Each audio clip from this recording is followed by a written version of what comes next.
उनके counter part उनको लेने के लिए नरेंद्र मोदी साहब की गाड़ी तक पहुंचे हैं, क्योंकि नरेंद्र मोदी जिस वक्त गाड़ी से बाहर निकले हैं और वो बाहर निकल के उन्होंने मुड़ के देखा है तो सिंगापुर के प्राइम मिनिस्टर वहां पर मौजूद थे। प्राइम मिनिस्टर नरेंद्र मोदी बरनोई का दौरा हुआ, उधर की हिस्ट्री की जो सबसे बड़ी मस्जिद है ना, उसमें प्राइम मिनिस्टर मोदी ने उधर का दौरा किया, उधर के इमाम से मिले, उधर के लोगों से मिले, मस्जिद की खैर की बात की उन्होंने। उधर दुनिया में क्या मैसेज गया? पूरी दुनिया में पीस और अमन का मैसेज गया कि दुनिया के जिस मुल्क में भी जाते हैं उसको कहते हैं जी हम आपके साथ फ़लाँ फोरम में भी हैं, फ़लाँ फोरम में मींस कि हमारे आपके मल्टीलैटरल कोऑपरेशन भी हैं और हमारे आपके बायलैटरल रिलेशंस भी हैं।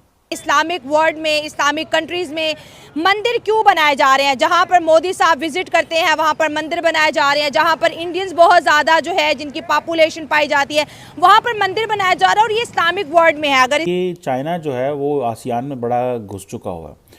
इंडिया समझता है कि there is a lot of potential and opportunity to work with the ASEAN, के साथ काम करने की बहुत ज़्यादा अपॉर्चुनिटी है, और वो यही है कि इंडिया इस सारे खित्ते को न्यूट्रलाइज करना चाहता है। मोदी को दुनिया में कहा नहीं जाता इस्लाम का दुश्मन, मोदी को कहा नहीं जाता इस्लाम का दुश्मन। अच्छा, ये इस्लाम का दुश्मन दुनिया में नहीं कहा जाता, ये पाकिस्तान के मीडिया पे कहा जाता है। अब वो इस्लाम के दुश्मन कैसे हैं, जरा वो भी तो बात करें। अभी सबसे पहले खबर अब हमारे मीडिया पे चल रही थी, जो रिसेंटली मैंने सुनी है कि मोदी ने हिंदुस्तान में मुसलमानों की मस्जिदें तोड़नी शुरू कर दी। ठीक है भाई, जो बंदा मस्जिदें तोड़ता है ना, वो फिर दूसरे मुल्कों में जाके मस्जिदों की खैर की बात नहीं करता। इंडिया और सिंगापुर जो है they are basically focusing primarily on semiconductors. ठीक है जी, इंडिया सिंगापुर रिलेशन जो है ये कहा जा रहा है कि it is going to be a bigger take off. Islamic world की बात करें तो यहाँ ऐसे कंट्रीज जैसे सऊदी अरब की बात करें, यूएई की बात करें, यहाँ पर पहले कभी मंदिर नहीं होते थे। क्या ये इंडिया के लिए फेवर है इस्लामिक वर्ल्ड की, या इंडिया की फॉरेन पॉलिसी बहुत अच्छी है, या फिर इंडियंस जो है पूरी दुनिया को सब अच्छा कर रहे हैं? अब ये कैसे हो सकता है कि नरेंद्र मोदी कहीं जाएं और पाकिस्तान का जिक्र ना करें? पाकिस्तान की मोहब्बत नरेंद्र मोदी के अंदर बहुत ज़्यादा जो है ना, मोदी साहब के अंदर कूट कूट के भरी हुई है। और वो मोहब्बत क्या है?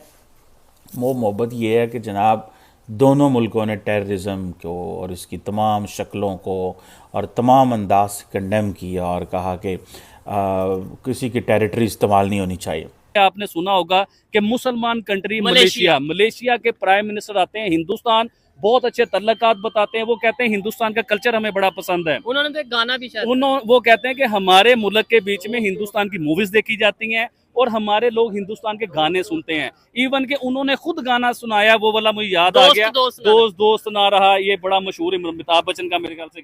हमारे चैनल को लाइक करें, शेयर करें और सब्सक्राइब करें। जो बातें मैं आपको बताऊंगा, देखिए बरनोई का प्राइम मिनिस्टर नरेंद्र मोदी का दौरा हुआ। सबसे पहले तो उस कंट्री के बारे में बताना चाहूंगा। छोटी सी कंट्री है और छोटी सी आबादी है। अब आपने उसे छोटी सी कंट्री और छोटी सी आबादी नहीं समझना, आपने उसकी पावर देखनी है। प्राइम मिनिस्टर नरेंद्र मोदी के उसके साथ रिलेशन देखने हैं, उसके ऊपर भी आपसे बात करेंगे और आपको बताएंगे कि हिंदुस्तान का इसरो के उसके साथ क्या तल्लकात है, ये भी जरूर आपको बताएंगे। सबसे पहले चौधरी साहब मस्जिद के ऊपर आए। ठीक है, देखें, प्राइम मिनिस्टर नरेंद्र मोदी बरनोई का दौरा हुआ, उधर की हिस्ट्री की जो सबसे बड़ी मस्जिद है ना, उसमें प्राइम मिनिस्टर मोदी ने उधर का दौरा किया, उधर के इमाम से मिले, उधर के लोगों से मिले, मस्जिद की खैर की बात की उन्होंने। उधर दुनिया में क्या मैसेज गया? पूरी दुनिया में पीस और अमन का मैसेज गया। उन्होंने बताया, देखिए अभी पहले तो सुनने में आता है ना बात, आप बात को घुमाते कि उन्होंने क्या किया। आप ये बात करो जो मैं कर रहा हूँ कि मोदी को दुनिया में कहा नहीं जाता इस्लाम का दुश्मन, मोदी को कहा नहीं जाता इस्लाम का दुश्मन। अच्छा, ये इस्लाम का दुश्मन दुनिया में नहीं कहा जाता, ये पाकिस्तान के मीडिया पे कहा जाता है। अब वो इस्लाम के दुश्मन कैसे हैं, जरा वो भी तो बात करें। अभी सबसे पहले खबर अब हमारे मीडिया पे चल रही थी, जो रिसेंटली मैंने सुनी है कि मोदी ने हिंदुस्तान में मुसलमानों की मस्जिदें तोड़नी शुरू कर दी। ठीक है भाई, जो बंदा मस्जिदें तोड़ता है ना, वो फिर दूसरे मुल्कों में जाके मस्जिदों की खैर की बात नहीं करता और मस्जिदों में जाके विजिट नहीं करता। मस्जिद के इमाम से साहब मुझे बात करने देना आप प्लीज। तो वो दूसरे कंट्री में जाके मस्जिदों की बात नहीं करता, उनके इमाम से नहीं मिलता।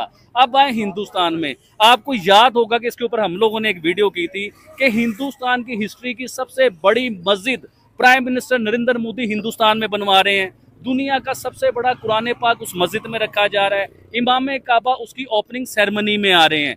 ये मोदी है जो मुसलमानों को तहफ़्फ़ुज़ दे रहा है, अपने पल्ले से मुसलमानों को बहुत ज्यादा पैसे दिए, मुसलमानों की खवातीन के तहफ़्फ़ुज़ की बात करता है प्राइम मिनिस्टर नरेंद्र मोदी हिंदुस्तान के बीच में। हमारा मीडिया हमें तासुर ये देता है कि मोदी मुसलमानों के खिलाफ है, वो मुसलमानों के दुश्मन है, वो मुसलमान। अब एक बात तो ये होगी, मैंने आपको मस्जिद की बता दी। अब मैं बात करना चाहूंगा सऊदी अरेबिया, जहां हमारा मक्का मदीना है, वो सऊदी अरेबिया जिसकी हम बड़ी इज्जत करते हैं, क्योंकि हमारा मजहब का सारा सिलसिला ही सऊदी अरेबिया में है।